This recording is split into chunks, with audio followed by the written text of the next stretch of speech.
Part 2 of how I ended up in foster care. So when I tell y'all that my life sucked, it fucking sucked. I wasn't allowed to go outside. I wasn't allowed to have a phone. My mom took me out of school for Pete's sake.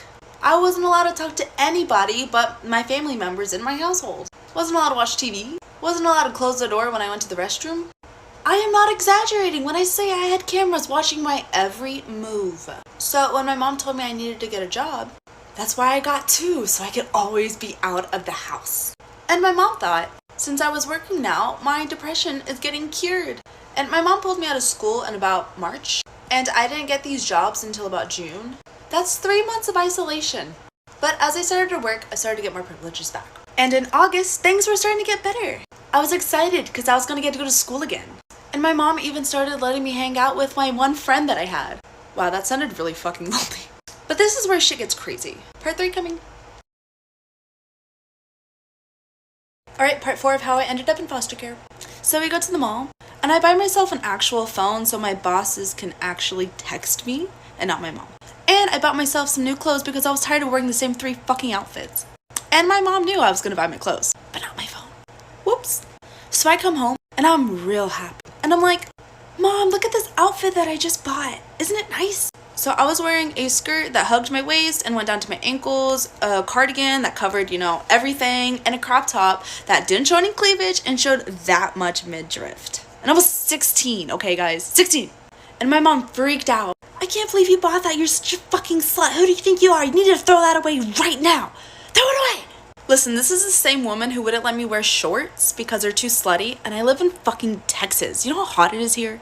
Anyways, so as she's yelling at me per usual, I rest my elbow against this ledge we had in our house, and I knocked over a fucking candle and broke it. By accident! Oof, and she went off. Part 5 of how I ended up in foster care. So she loses her fucking shit when I broke that candle. By accident! Once more! It was by fucking accident! Sorry, y'all, this story gets me so heated. Anyways, so she started screaming at me, get the fuck out of my house, breaking shit, blah, blah, blah, blah, blah, blah. And whatever, I just grabbed my shit and I leave. And the only shit I grabbed that my mom would let me grab was a bag that I had already packed earlier that day full of my new clothes and my new phone. And I went over to my ex-boyfriend's house and asked him and his mom for a ride to work because I still had to work. The grind don't stop. And for about a week I was homeless. And remember earlier how I was saying that I had that other phone and I was talking to this one guy named Eli. This is very important. I said, Eli, I got kicked out of my house. Can I come live with you? I was 16. I think he was 24, 25. Listen, I have a daddy kink. I've already said this. But 16 is way too young. Yeah, I know. I already know this. So this man buys me a plane ticket. And I'm in Texas. He lives in Kentucky. Part 6 coming.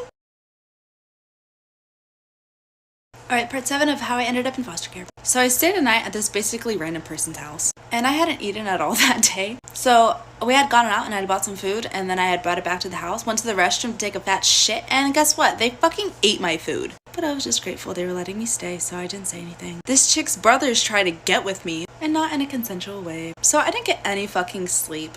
And I used the rest of my money to call an Uber to work the next day. And I'm working at Red Lobster, my last shift. And I tell them, hey, I can't, this is my last shift because I just got kicked out and I'm about to go to Kentucky. And they're like, okay, goodbye. And they were being total fucking assholes, but you know what? Whatever. But this really nice coworker of mine gives me a ride to my other job because I was working 2 shifts that day. And my boss over there was a little bit nicer. She gave me food because I told her I was hungry and I was like, thank you. She said, and you will not go hungry on my watch. Still so grateful. Alright, so y'all remember how I said Eli bought me a plane ticket? Well, the plane was supposed to board 2 days from then. So that night I asked my coworker to drop me off at the airport. And that's where I slept. Part 8 coming. Part 9 of how I ended up in foster care. So 2 police officers come up to me after I, leave the plane. And they're like, are you Sue? And I was like, yep, that's me. Like a dumbass. So they're like, you're gonna have to come with us. And I was like, oh no. And I explained to them that I had someone waiting for me at the airport, which was Eli. And they said, well, too bad. I was like, okay. So they made me call my parents. And I told them, I'm in Kentucky. And my Texan parents are like, what are you doing in Kentucky? And I had to explain to them that I met a guy off the internet and he bought me a plane ticket to come live with him. Listen, desperate times call for desperate measures. But I actually got to meet Eli in person. And he was hella weirded out by the whole situation. So he blocked me and I never heard from him again. I was like, oh, okay. But they told me that if I couldn't buy a plane ticket back to Texas, that I was going to go to juvie. And I was like, oh no. And my parents couldn't afford to buy me a plane ticket. Part 10 coming. Part 8 of how I ended up in foster care. So that night I had a coworker of mine drive me to the airport. And this was around the end of our shift, so I didn't get to the airport till about like 11 or so. So I'm at the airport, right? And this guy sees me. And I'm subjectively attractive, right? So this guy hits on me. And he works there and he's like, hey, you could stay with me. I can provide you a house and a warm bed and food. But I was terrified of being sex trafficked, which now I find very ironic. But I was like, yeah, no, go away from me. But he also gave me really creepy vibes, so whatever. So the next day and a half or whatever, I spend my time at the airport and I don't sleep. I stay up completely because I'm not about to sleep on the airport floor. No. And then after such a long time of waiting, it's time to board the plane. And y'all, I'm terrified of heights. It's a phobia. So on an empty stomach, I'm queasy as fuck and it's just not good. And I board the plane and I talk to some really nice people and then we land and I get detained by the police. Part 11 of how I ended up in foster care. So stepdad number 2 picks me up and not even a hi, I missed you, I love you. It's give me your phone. We're going to the shelter, which my parents, along with dropping me off at psychiatric hospitals, they would also drop me off at shelters. Because shelters lasted longer, like a few months, while hospitals only lasted about 2 weeks. But that shelter didn't want me back because I pierced my nose there. And I fucking hated that place. Those people were assholes. I had some really embarrassing moments there. But that's another story. So since they reject me, my stepdad tries to take me to the hospital. But they're like, she's not suicidal. She's not homicidal. You can't admit her. Sorry. And I'm like, yes! So my stepdad is mad, so they just take me home. And when my younger brothers see me when I get home after about a week now, the first thing that came out of their mouth was, what are you doing here? And those are like my sons, so that broke my fucking heart. Well, since I hadn't really slept or ate or did anything much, I passed the fuck out. And the next morning, my parents took me to my CPS worker's office. Part 10 of how I ended up in foster care. So my parents couldn't afford to buy me a plane ticket, so all I could do that night was fucking hope for a fucking miracle. And this wonderful, wonderful, wonderful, wonderful police officer lady, we're talking like almost all night, and she buys me a plane ticket because she feels bad for me. She said, and I quote, "Before you came along, I was thinking of quitting my job, but this situation reminded me of why I became a cop in the first place, and that's to help people." I cried. So for some reason, I ended up staying another day at the police station, but that morning, I was escorted to the airport. And I got a cut in front of the security lines because I was being escorted by the police. And listen, these cops were so fucking nice to me. And I'm really terrified of cops. I've always been. Because growing up in a domestic violence household, they're always around. But they were so nice. But I fly back to Texas, and my second stepdad picks me up. Alright, part 11 coming. Part 12, the final part of how I ended up in foster care. So the next morning, my mom and my stepdad, number 2, takes me to my CPS worker's office. Now, we had already had a case open prior because my parents are fucking abusive.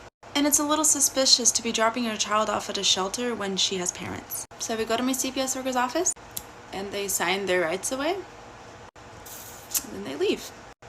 And 3 days later, they go to Disney World.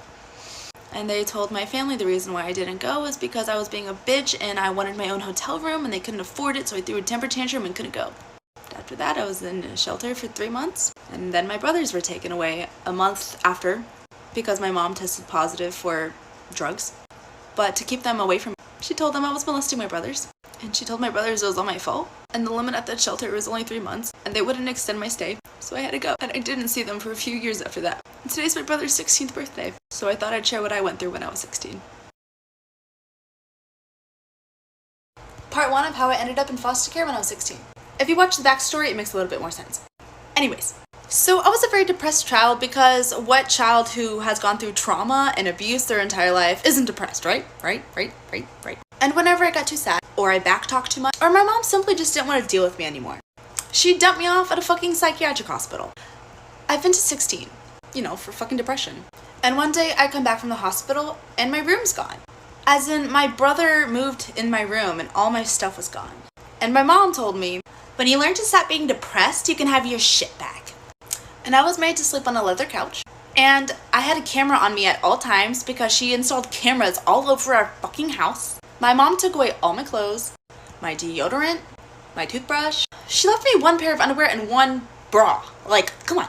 And yes, I did laundry a lot, so fight me. And then since I was such a lazy piece of shit, she made me get a job. But I got 2 jobs. Part 2 coming. So let me tell you all about the life in foster care. This video is going to make a lot more sense if you've already watched my How I Ended Up in Foster Care videos, just saying.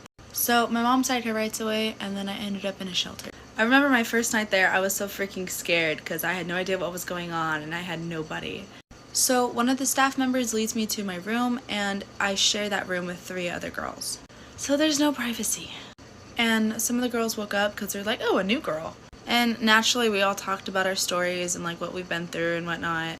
And I went to go use the restroom, and when I came back, I saw that they did this to my stuffed animal. Basically, they stabbed his fucking eyes for no reason. So I got the message that I was not liked. Life was kind of normal in this shelter. Kinda. So how the shelter was set up was they had girls on one side, boys on the other, and a common room in the middle, and then a cafeteria like right behind the common room. But it was all open space. Part 2 coming. Part 2 of my life in foster care. So the place was run by these people who work there, they're like staff or whatever, and they were fucking assholes, the majority of them. Not all of them, but the majority. Like, they really yell at you. They don't even care. Like, no, they do not care about your feelings at all. And 2 types of people come in this shelter. You have children that are in foster care, and then you have children that come across the border who don't have parents. Or they were separated from their parents. It's a really sad situation. And there was a good amount of people in this shelter. The food there sucked. It was like cafeteria food every day for morning, lunch, and dinner. We weren't allowed to sleep in. We had to get up at a certain time. We were told when to shower. We couldn't leave the shelter, of course. We only got to play outside for an hour a day. It kind of felt like a fucking prison. I mean, it's a little nicer than a prison, but still, it sucked. We weren't allowed to watch any like scary movies. Everything had to be PG. And I almost got in a fight with this one chick. It was really interesting. Part 3 on the way. Part 3 of my life in foster care. So yes, before I start this video, yes, I am okay. I'm 20 years old now. I'm an adult. I don't live with my parents anymore. I'm not being abused anymore. This all happened when I was 16. So anyways, this chick tried to fight me. Now what had happened was, I was sitting at the table talking to this one girl who was also there with me, and she was really nice to me, so, you know, we struck up a conversation. And then these 2 females across from the table kept staring at me like this. And me being me, I was like, is there a reason why you're fucking staring at me? And one of the chicks goes, it's none of your business why we're staring at you. And I was like, well, it kind of is because you keep staring at me and it's making me uncomfortable, so could you stop? And then the other chick got so mad about that. She was all like, who the fuck do you think you are telling me what the fuck to do? So at this point, I got up and she started coming at me like, screaming, hold my shoes, I'm from Louisiana, I'll beat your ass. Part 4 of my life in foster care. Y'all, I'm popping these videos out as fast as I can, okay? And I'm not doing this for clout, so my videos don't have to reach a certain amount of likes, so I will keep posting. Like, y'all don't have to worry about that. I just want to share my story with you guys. Anyway, so she's screaming, hold my shoes, I'm from Louisiana, I'll beat your ass, you don't want none of this. And everybody else is laughing at her. I'm laughing at her. And one of the male staff members, like, blocks her like this. And then he restrains her against the wall. And she's just really trying to get me like, come here, you dumb bitch, I will beat you. And I'm just laughing at her like, you look awful mature right now. Did you accomplish what you're trying to accomplish? And y'all, I'm a nice person, but I am a sassy queen, okay? I'm very sassy. So the rest of the time we were there, I wasn't allowed to sit next to her and she wasn't allowed to sit next to me. And the only times we really saw each other was when we were in the common room fighting over music. She was big into rap and I was big into screamo, and those things kind of clashed just a little bit. I like rap now, but I mean back then, yeah. Fun fact about me is I've never been in a fight my entire life with someone my age. Alright, part 5 coming. Part 5 of my life in foster care. So I've seen a few comments about asking what I looked like when I was 16, and y'all aren't even ready for this. Oh my god, this is me. Ow! Yeah, I got bullied a lot. The kids at the shelter used to call me a cow or a whale. Very mean things. And the reason why I had gained so much weight is because 1, the food in the shelter was really, really, really bad for you. And I ate a lot. And my mom has taught me to have a very unhealthy relationship with food. If I didn't finish all my food that was on my plate, I would get my ass beat. Or I wouldn't be allowed to eat at all. So when the McDonald's man would come to the shelter like once a month and bring all this food, I ate. Let me clarify. This guy would buy all the kids at the shelter hot and spices, a McChicken, and fries. Like, there was like tons of it. And there was enough food to go around for everybody.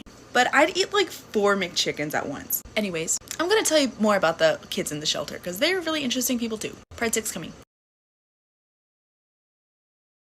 Part 6 of my life in foster care. So this video, I'm going to be talking about the kids who were in the shelter with me and how interesting they were. So remember when I said that there's 2 types of kids in the shelter? There's the kids that come from across the border and foster kids. Well, the one I'm talking about right now is one who came from across the border. And he loved me so much. He was a 6-year-old little boy and he like clung to me like I was his mother, and I miss him. There was a girl who lied about her age and lied about being pregnant and lied about a whole bunch of stuff just for attention. She actually got pregnant and had her baby, and then she neglected it and it got taken away. So it's like, what? There was a girl named Summer who I was close with, and she was my roomie, I guess, and she was really, really, really nice, and I hope she's doing really well now. We kind of had a thing for each other, but she was like, I'm not sure if I'm bi or not. And I'm like, well, if you know, you know, and if you don't, you don't. Like, I don't want to be the one getting my heart broken by you, sorry. There were 2 brothers who were both assholes, but both very nice to me at the same time. The younger brother was one who used to call me a whale, and the older brother had a crush on me, and we did some things. Part 7 coming. Part 7 of my life in foster care. So I'm going to tell you how I met my dad. My biological dad who left me at birth.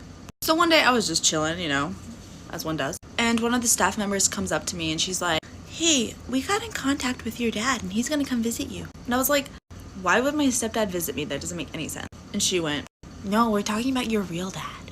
And I fucking laughed in her face. I was like, y'all got jokes? They weren't joking. Then I cried for like 3 hours.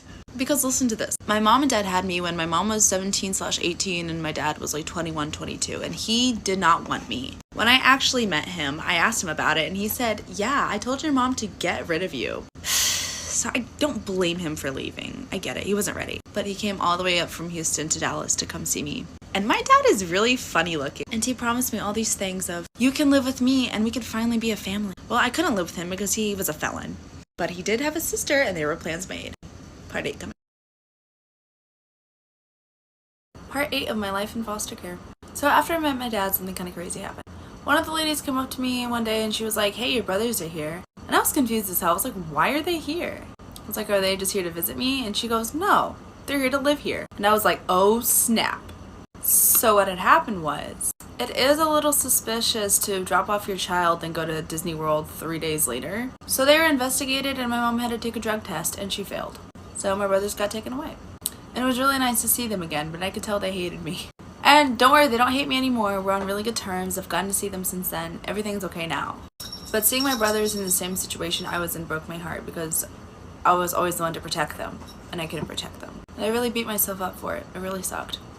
But my brothers came about a month after I did, and you're only allowed to stay at the shelter for 3 months. And I think that's when my depression really hit me hard, because I couldn't do anything about it. Part 9 coming. Part 16 of my life in foster care. So I threw rocks at the window until my sister woke up, and then she woke up and she was like, how are you gonna get inside the house? And I'm like, I don't know.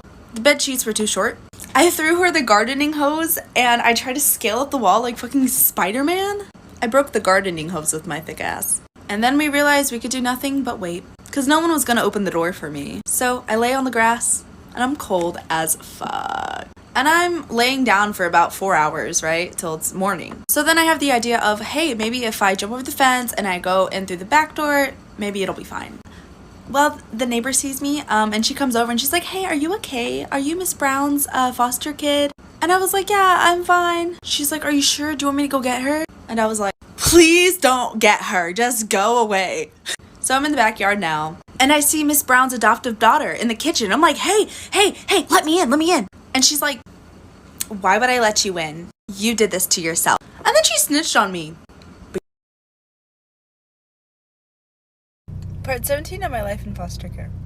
Sorry I'm not at my usual setting, you guys. John Claudio and I are hanging out a lot. And yeah, so I'm just chilling in the backyard, right? And I'm just waiting for Miss Brown to come out and be like, what are you doing? Oh, and she did. But it was more like, what the hell are you doing outside at this hour? You are supposed to be in bed asleep. You got school later. What are you doing? Of course, I didn't want to get in trouble, so I told her that I just needed to take a walk. And she was like, yeah, okay, sure. I got everything taken away from me, but rightfully so. I get it. I can't be mad at that. Ooh, do my jawline be looking sharper? What? Anyways, so later that night, I found out my foster sister was talking a shit ton of shit about me on Twitter. She talked about how this saggy titty bitch used her car, and basically how I was the fucking worst. Like I said, I can't find those damn tweets because she fucking deleted them. What? Part 18 coming. Part 18 of my life in foster care, featuring John Claudio. So nothing really too eventful happened while I was at Miss Brown's house, you know, everyday things. Like I just did the dishes, you know, the chores, and, you know, was a good little foster daughter. And then I was informed that my aunt was going to be taking me. So I said previously that I met my dad when I was 16, and my dad has a sister, okay? And this sister and I have never really gotten along because, you know, she's rude. She's one of those people who is a big hypocrite, who thinks she's always right and everything you do is wrong, and that she's just better than you in every way possible. So yeah, I don't really like her.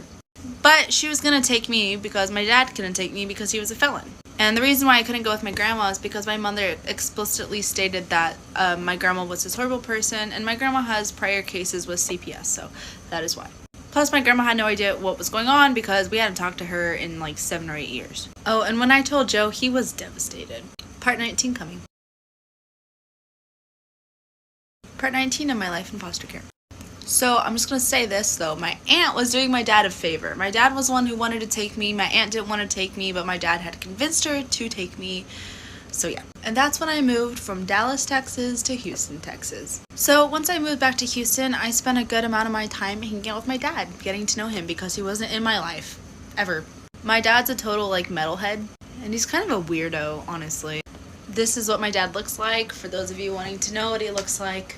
He is Brazilian, so that's why he looked like that. See, I told you guys I wasn't fully white. That's a whole other topic though, and we're not even going to get on that. So I was still dating Joe when I moved to Houston, right? Well, this is when I realized Joe was a freaking psycho. I went out to a concert with my dad, and he had spammed my phone like 100 times. Let me rephrase. He called my phone like 30 times, and he messaged me like 100. It was insane. I was like, dude, what? And my dad was like, get rid of him. And you know what? I did. Part 20 coming. Part 21 of my life in foster care. So here's the tea this chick told me. It's actually pretty sad tea, but it gets funny. She had told me that Joe did inappropriate things to her without her consent. And that made me angry because no person should ever do unconsensual things to another person. It's not right. There is no excuse. So I'm evil. Her and I create a fake Instagram, and we pose as this one chick. We ended up exchanging nudies. On our part, it was random internet nudies. And then we sent those nudies to his parents and told his parents what happened. Because yuck. And listen, he deserved it. You know why? She told me, and I absolutely believe it because he pulled the same shit on me, that Joe was texting her saying, oh, my mom's beating me, my mom's doing this to me, my mom's doing that. So she drives over to his house to go save him, and guess what? His mother's at work. He belittled my experiences in foster care to make his experiences seem that much worse. He was in foster care for like 2 days as a baby. Part 22 coming.